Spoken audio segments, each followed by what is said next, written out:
everybody to this episode. This is not Bites.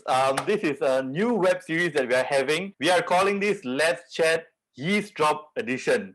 That means this is you, maybe you're a student, maybe you're a youth fellowship member in a church, and you're just coming in and snooping in or listening into our conversations. We usually have this around the office tables, and we usually have this in our WhatsApp groups, but we thought it would be interesting if you could just come in and maybe even join in the conversation through our social media accounts and just listen to what we have to say. Before we get into our conversation this day, I just want to introduce who are here today. Of course, we have the SU youth team staff. We have Marianne, Zakwang, David, and Dylan. And we also have two special people here with us. We have Daniel, who is Marianne's husband, and of course, Yi Fen, who is my fiance. And of course, Daniel and Yi Fen are also both, in a sense, they have been volunteering with SU here and there with camps and different events. So we just want to welcome them here as well. Today, we are talking about one specific topic in the context of relationships or BGR. So let's just get into it. Today's topic is, why is faith so important in our relationships or our romantic relationships? So maybe before we even get into the nitty-gritty of practical daily life of why faith is important in our relationship, maybe let's throw it to our youth team leader, Marianne, just to give us a little biblical perspective, because we always hear, you should only get into a relationship with a Christian, no non-Christian. And sometimes it just becomes a cliche. So maybe you can just explain to us why you think that is. All right. So just a couple of thoughts that come to mind. We understand that dating or being in a relationship isn't just for fun. So as Christians, we recognize that this ultimately has to have in mind marriage, right? Mm-hmm. Which we can find biblical principles and guidance to God's design for marriage in scripture. And so I think when we look at passages on marriage, like for instance, Ephesians 5, verse 22 to 33, we see God's design for how a husband and wife should relate to each other, isn't it? And ultimately the model for marriage should be modeled after Christ and his people, or Christ and the church, right? So what does Ephesians 5 verse 22 to 28 say? It basically says that a wife should submit to her husband the way the church submits to Jesus, right? And husbands should love their wives sacrificially, the same way Jesus loves his church, that he laid down his life for her, right? To sanctify her and to make her holy. And the question, of course, that you need to ask is like, why is it that we emphasize so much on being in a relationship with a Christian? And ultimately, that's because if the relationship is going to be modeled after Christ and his church, it only really makes sense if two people understand what it means, right, to be part of God's people, to have received and experienced the love of Christ, right, to know what it means to live in submission to him as Lord. So I think that in and of itself, and the fact that marriage is God's design and it should be patterned after God's way, if we are God's people living under his rule. So that would logically lead to the conclusion that so that's why we say two Christians should come together in pursuit of this lifelong relationship. It's very interesting. I recently saw somebody post on Instagram a quote that says, "I don't believe in marriage." I'm like, you're a Christian, God designed marriage. I think one of the cliches that we hear, right, is do not be unequally yoked. This unequally yoked phrase, I don't know what's the word. It's beyond a cliche already. I think some people just overuse it, but what does it actually mean? I've even heard youth say like, oh, what do you think when they ask what do you think unequally yoked means? They say, oh, like egg yolk. What is egg yolk? What is egg yolk? No, it's nothing to do with egg yolk. But Daniel, Marianne, you want to chime in on this? I think this needs a good study of the passage in which unequally yoked the word unequally yoked is used, and I do think it comes to refer to the relationship between Christians and non-Christians. Although I must look into the passage and see whether it is. I don't think it's referring to marriage per se, but other forms of relationship even. However, I would say that it does, in some sense, apply to a marriage relationship as well, and especially I think that's there.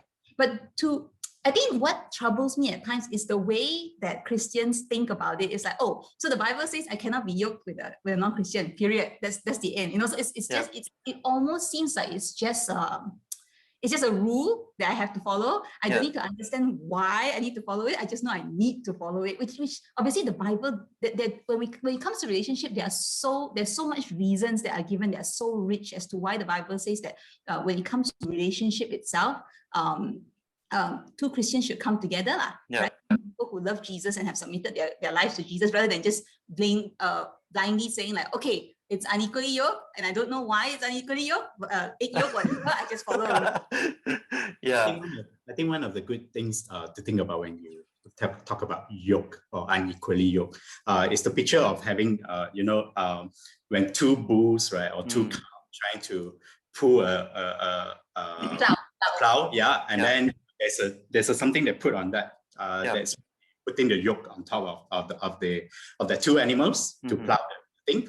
And can you imagine if one cow or one donkey trying to pull that thing, but in separate directions. In separate direction, or it's one is a bigger animal and one smaller animal, and having to pull that thing is really like there's a friction there is a uneven kind of a strength, or one might pull stronger and then one left behind, and one might feel the pain and things like that. So and in a context of marriage, like, can you imagine this thing comes together? Is like one trying to it's like go back to what the principle that Marianne has said.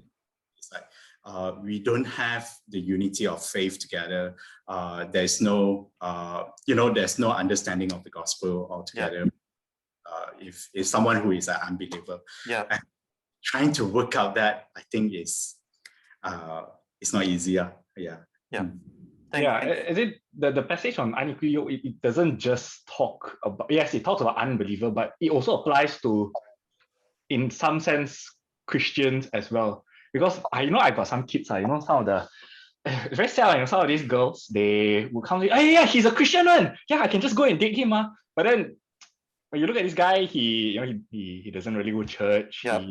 He say like, oh yeah, Christian, why are parents Christian, so follow but don't really go to church don't really understand what it means to be saved this or that and in a sense, unequally yoked can fit there as well. And for me, yes, thanks Marianne and Daniel for sharing the biblical aspect and why, but there is also a practical aspect to it, which we hope to have this conversation about that. I've always believed that God's instruction is practical in human life, in everything.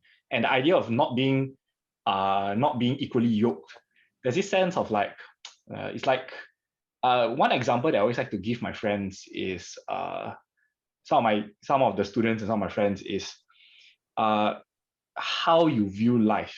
Big decisions like will your kids go to church? If let's say your kids want to serve but has no time for other extracurricular activities, what's your view on that?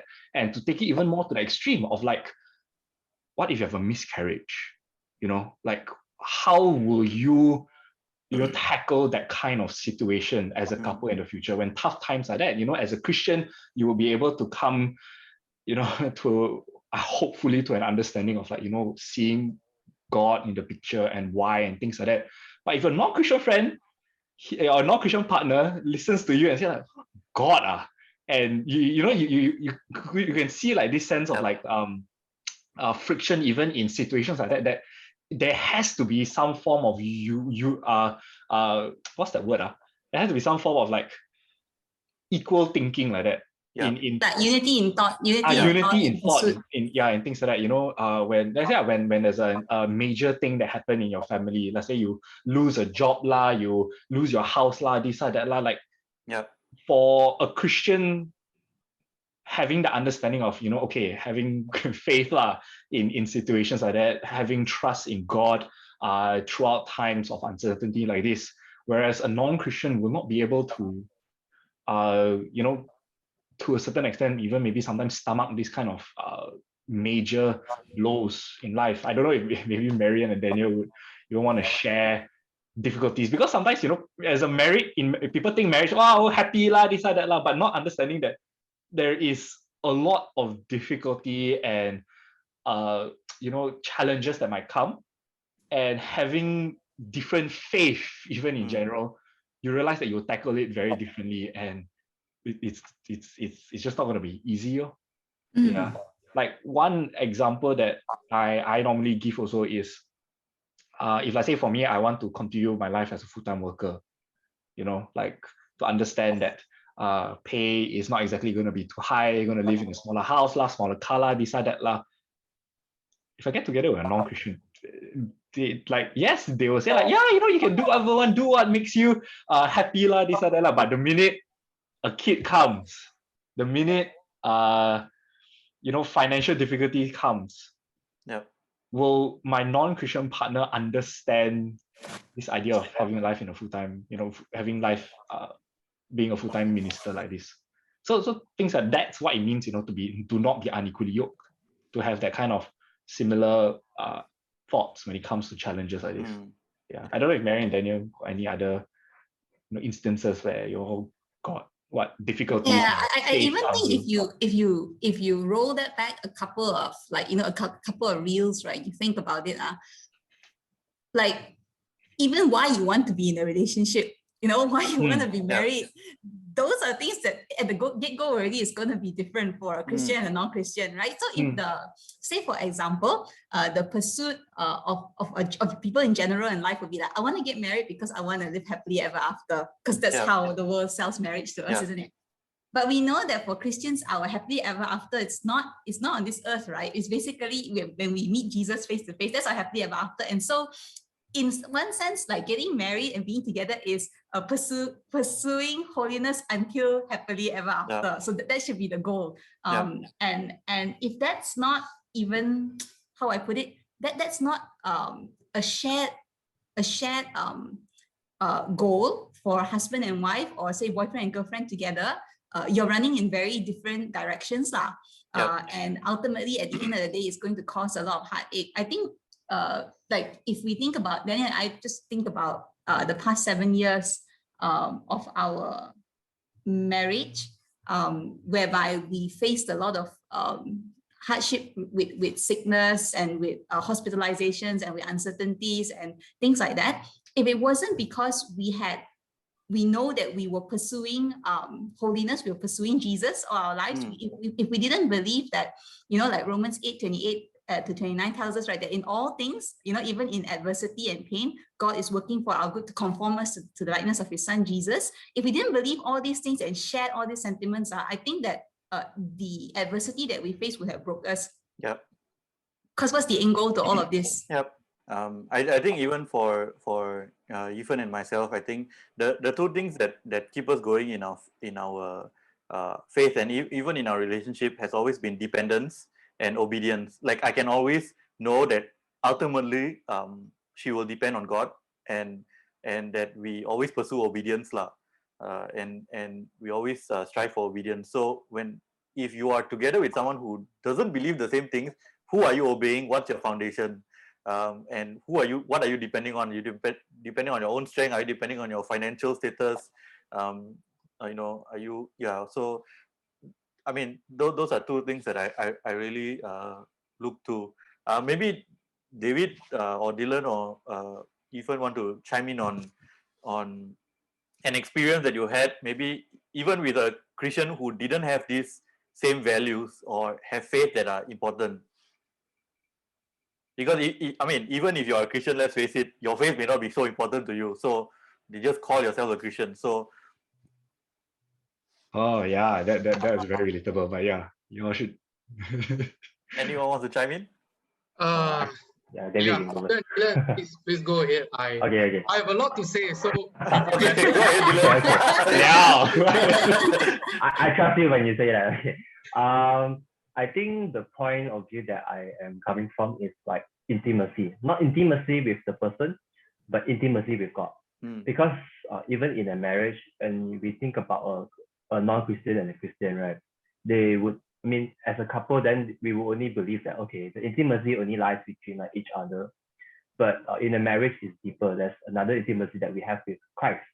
And it feels really weird to have it one-sided, where one person is like, growing spiritually and like telling their church members about it, but cannot tell your significant other because he or she simply just cannot understand what this intimate relationship is with Christ.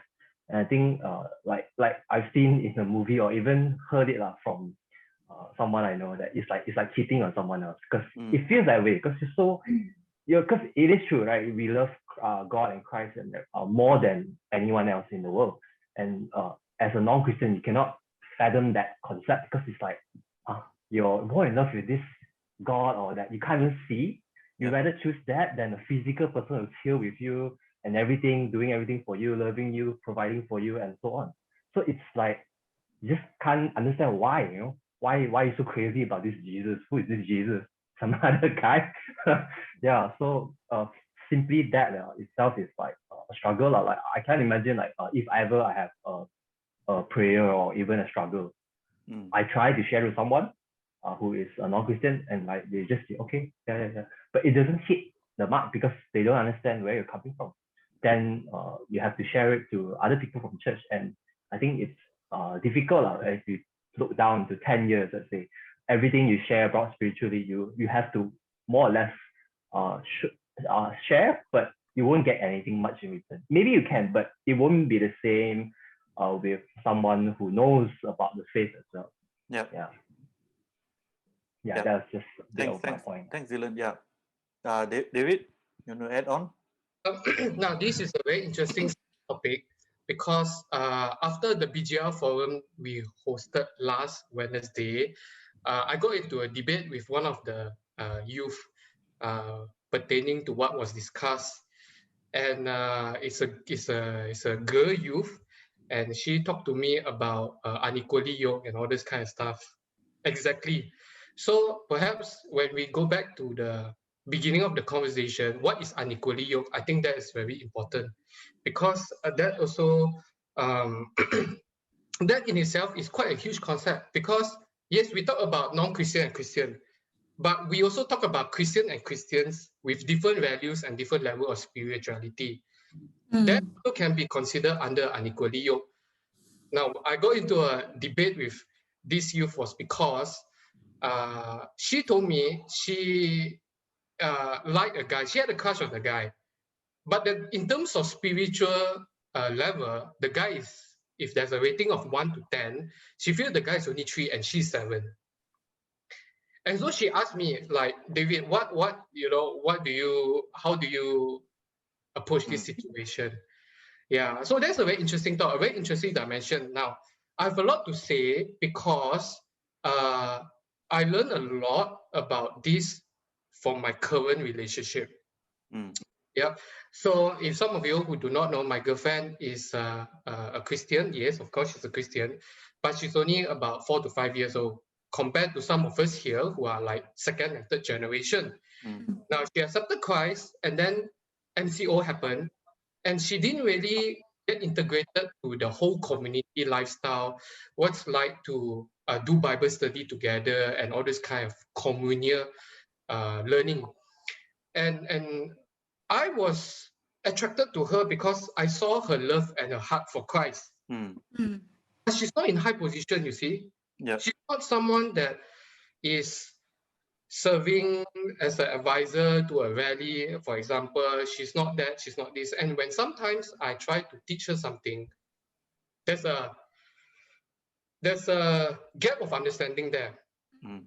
Yeah, Zekwan, you wanted to interject? No. Yeah, just to clarify, just in case people don't understand, your girlfriend is not 4 to 5 years old. is a 4 or 5 year old Christian. Okay? Because that didn't. Because like my girlfriend about 4 to 5 years old, and then we're all second generation. So it's for anyone listening, is 4 to 5 year old Christian. Yeah, faith. Just to put in that first, then David, you can continue. And so she had to transition in that. Now, of course, my girlfriend and I, we had a lot of arguments sometimes. Not a lot, sorry.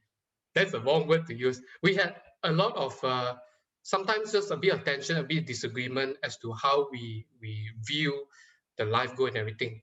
Okay, but her angle and I are the same. We are thinking of full-time now, and then full-time doing our secular work, and then after that, retiring into a church community. And when I asked her about serving in church, about being assimilated into maybe church ministry, she's all okay. She's all up for it. She's willing to support. Now, how do we gauge that? I think that is quite a big question here, because I think a lot of our youth these days, they know dating a non-Christian is a non-negotiable. But the problem with them is that, and it goes with us, not them, just them. The problem with us is that we like to be hopeful. We like to be hopeful that they may end up change, or they may end up as loving Christ as equally as we do. So they go for these non-Christians, or even they go for these Christians who are by name, just by name. And so there's, I think, a very interesting discussion, because I think a lot of the young people these days, when, especially this girl who say she's level 7, the guy is only level 3. Okay, she told me that the guy attends church, but not very regularly, up and down. But she has a class, and she asked me how to approach. And I know there's like 110,000 solutions and ideas here. But one of the things I told her, and I'm not sure if you all will agree, is I told her, we look at the growth rate. We look at their heart for God, their growth rate. We don't look at so much about their spiritual level 3 and 7, but we look at how many % they are going, and if they are willing, and if they have a teachable heart, which is what mentioned by Taiko and Yi Fen in the forum. So what is their growth rate? Are they stagnant? Yeah, they can be maybe level 3 or level 4. But if they are stagnant, then it's very difficult. It's very difficult. Sorry, David, I got to jump in, because I think that whilst there is truth in what you're saying, I think it would differ if this refers to a guy or a girl. And so let me just give you an example, and let me explain why. Okay, so like whenever I counsel girls, especially nowadays with online dating, they're very excited once they start chatting with a guy and they discover, number 1, he's a Christian, number 2, he attends church, number 3, he's serving in church. And it seems to me, okay, these 3 things, all right, ready to get married already. And I thought, I'm so happy first. Okay, you just established the first connection. You're not even sure where this is going to lead. If you're a lady, right, and you look at the example of the guy that you should be looking for, right?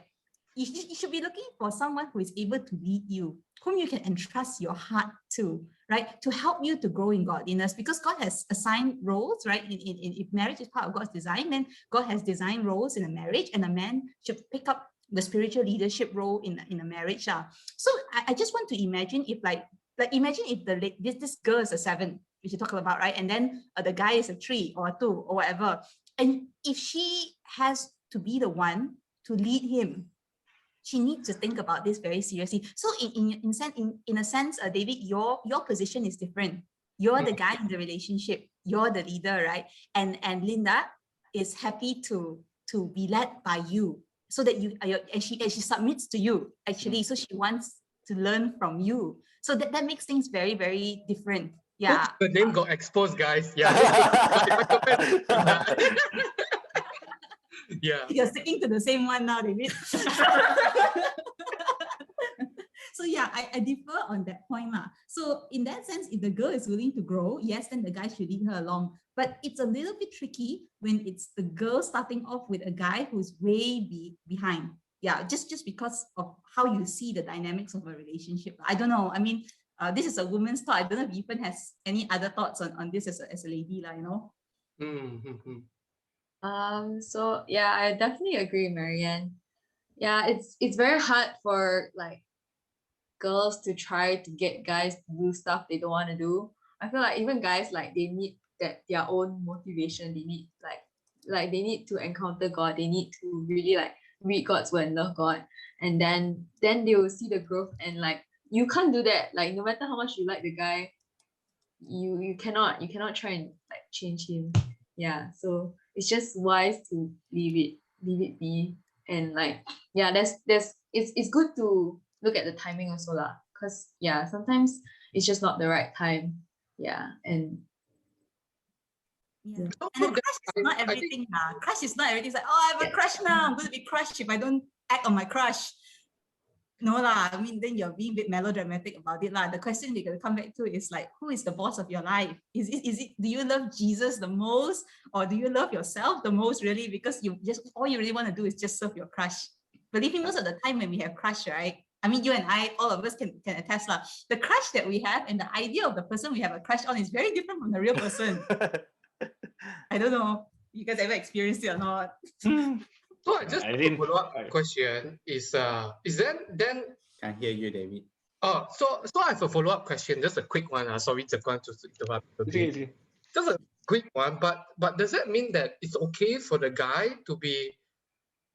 I mean, I would assume some youth girls were saying, how is this fair? Like, you know, we guys higher spiritual lead the girl seems okay by us, but then why I cannot lead the guy? Like, yeah, I know that at the end of the day, God talks about the guy should lead the girl, but you know, maybe temporarily for now. I've met girls like that, you know, I've met girls temporarily for now. I am molding him to make him become better than me. Something, you know, that kind of concept. Yeah. So what are your takes in this then? And because I'm also learning, and in my own relationship, it seems that you are fine with it. You are fine with the perception that okay, Linda is a few years back, and then you know I'm a few years ahead. That's fine because I'm the guy, she's the girl. But then what can we say to girls who have that kind of mindset then? Like a feminism kind of mindset. Yeah, oh, Marianne went there. Sorry, I've got to say. I mean, in the early feminism movement, and just go to I mean, when you're fighting for like rights for women to like basic rights, like rights to vote and things like that, and education, those are all right. But I think now if you're fighting to a point whereby there is no difference now between roles, that means either women or men can interchange roles like that, something has gone really, really wrong. To think that if I play a different role, say I'm a co-leader rather than a leader, then I'm lesser than the person and it shouldn't be the case and it's not fair, then that's not right now, because we don't think about this in the same way when we are at work. You know, when, like for instance, I'm not the boss, but I'm not complaining that I'm not the boss, right? Because obviously I know that I'm the worker, I'm playing a different role. So if that's the case, why can't we trust God's good design in that he set a man to lead in marriage? So and I don't think leadership is a role to be coveted, really. It comes with a lot of responsibilities. I mean, ask the brothers here lah. I mean, how you feel about the fact of having to be the one in charge to lead somebody and make sure that they grow spiritually, right?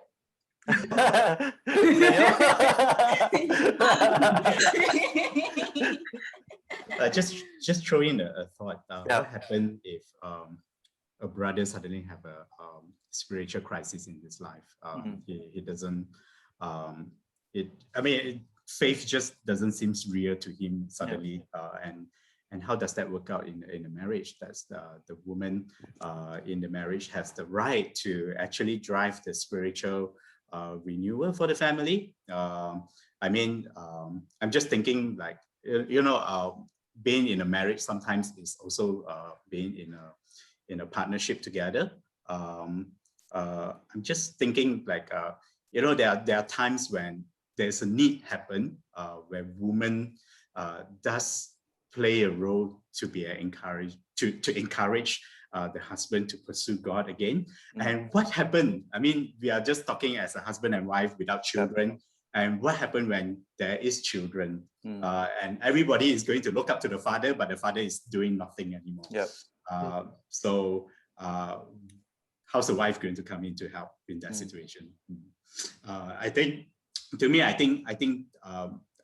there is still a room where the wife has to come in to take on the role for the interim time, to encourage the husband to make sure that the children's spirituality is taken care of, and to go on from there. Yep. I mean, and to be honest, this is the situation that we see in many families where when the man takes a back seat and the woman has to take the front seat to drive the family towards loving Jesus. And of course, it's not the ideal, but it's what needs to be done. And that shouldn't be the case. I mean, so coming back to this young girl, I mean, imagine if she has to do that, and what if it's the rest of her life? I mean, I just wonder how that will impact. If she could just see down the road, like 10, 20 years down the road, if this were to happen, is this the life that she wants to lead? Yeah. Maybe on that note, we can just talk a little bit about the practical aspects of a relationship where faith is shared. Because like what Daniel and Marianne was saying, I don't think a relationship of two Christians can continue if just one person is doing everything and one person just depending on the other person, right? I think one of the questions that we get asked quite a bit is, do Christian couples have to do devotion together all the time? So maybe I'll let, since David exposed his relationship here, I'll let him talk first, and then maybe Marianne Daniel, even Dylan or Kwang, if you all want to chime in on things that you all feel you have done in the past together, or even what you visualize yourself doing in the future. David? Yeah, so a bit of context to my relationships at LDL. Yeah. So it's slightly tougher, I would say, when it comes to doing things together. But what Linda and I set up is doing devotion just weekly. Yeah, I am not a believer of doing every day.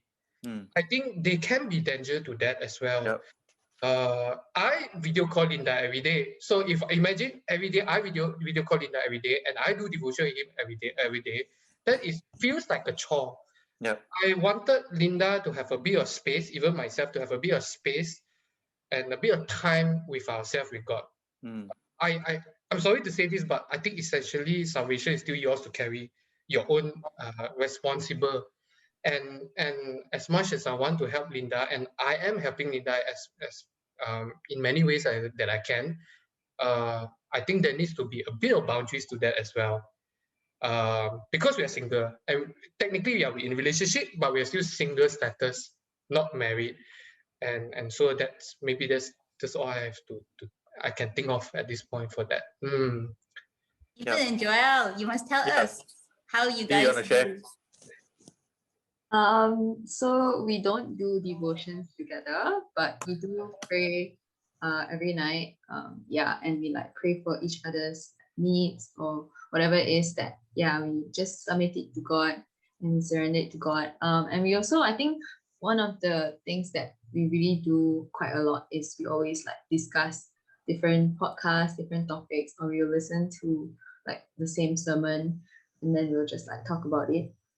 But I don't think doing Devo together is very healthy because it's your relationship with God, and you need to, I guess, kind of take ownership. You can't depend on your other half to do everything for you. So you need your space also, and you need to grow as a person. But definitely like encouraging the other person or like just asking like, hey, how is the Devo today? It's not too bad, but not like every day lah. Just once in a while. I think the principle stays the same.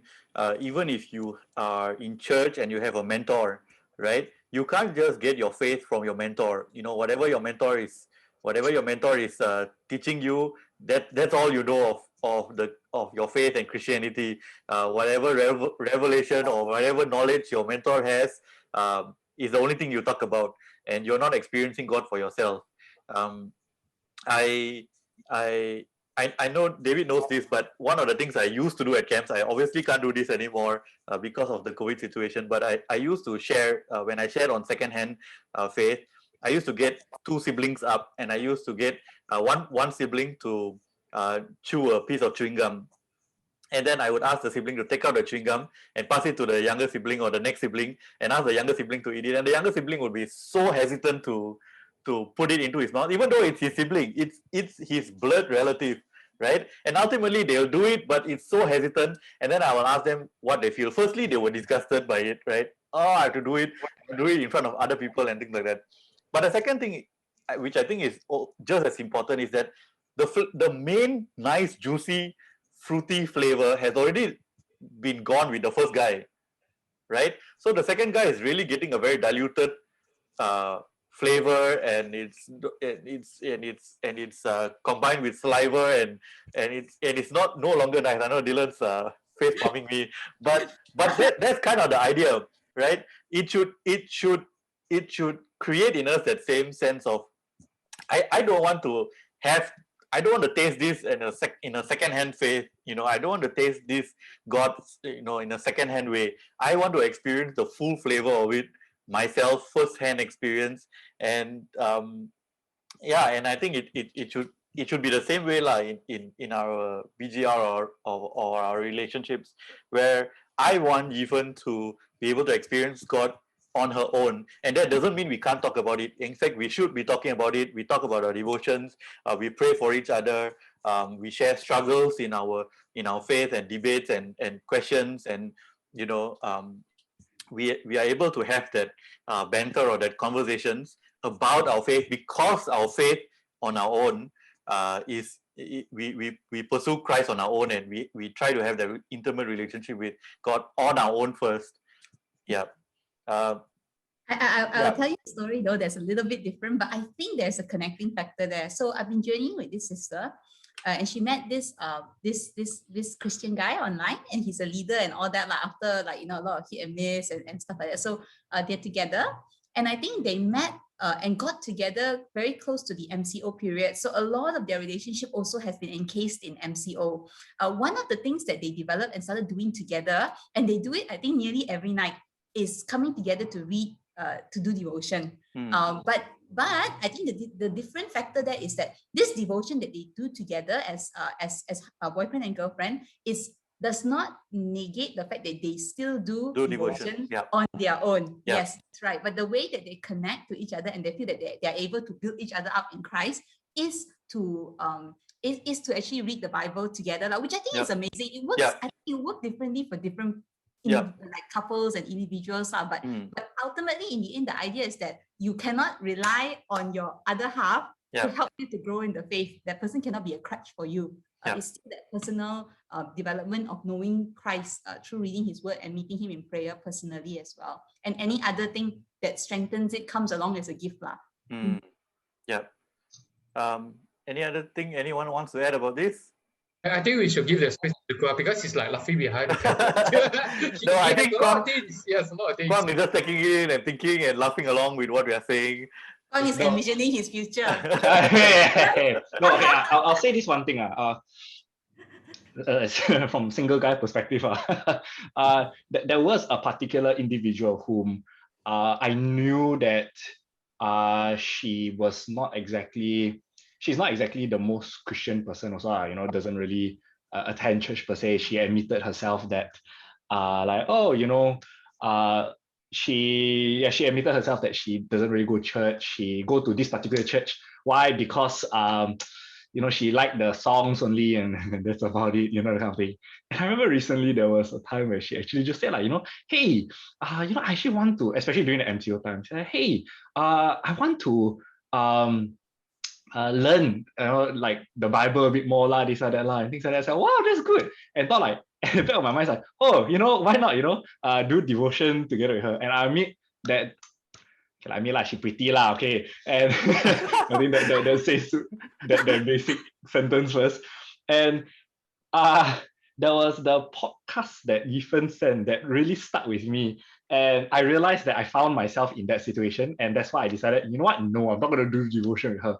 Why? Is because there's this tendency to then try to teach her everything, try to show hey, look what I know this or that, and try your best to teach her this. And I realized that, pressure, is it like kind of thing, the need, the want to do devotion didn't come from didn't come from the desire to do devotion. It came from a desire to show what I know. And there's this sense of pressure of I need to show her that, don't you see the intricacies of the gospel in this way? Don't you see this way? Don't you see that?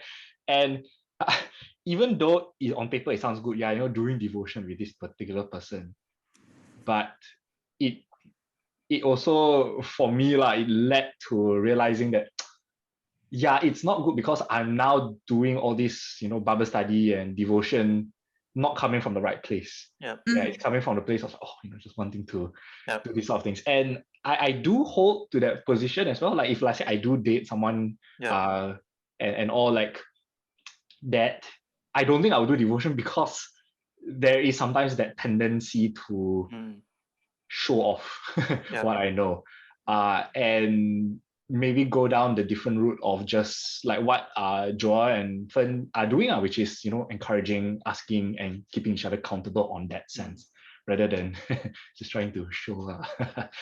So that's for me on the idea of all this doing devotion together. Yeah, that's cool. That's really good perspective. I didn't see it from the flip side. Okay, is that everything? I don't think that's everything we want to talk about, but I think we have to keep it here for this episode. We planned for this episode to be 10 minutes. It turned out to be 45. But if you're watching, we just want to thank you for eavesdropping into our conversation. We hope that you enjoyed it. There'll be another episode coming out soon next week. Don't forget to like and subscribe to our YouTube channel at suu.by and follow us on Instagram as well. And we'll see you on the next episode of Let's Chat Eavesdrop Edition.